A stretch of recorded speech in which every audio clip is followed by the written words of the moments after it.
Hello friends. Welcome to my channel. Today I will show you how to add channel keywords to help in getting picked up by YouTube algorithm.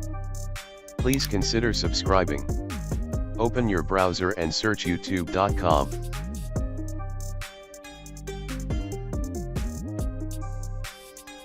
Go to your profile icon. Then go to YouTube Studio.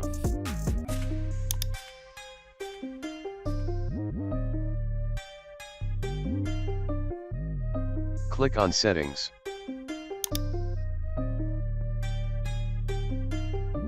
Go to Channel.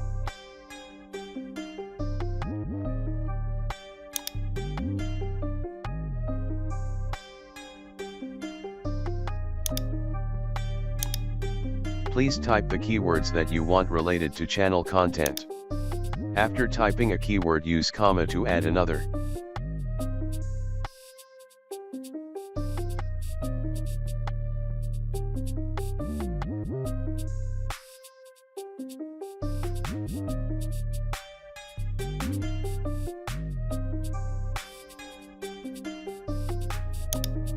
Now it's done. Thanks for watching.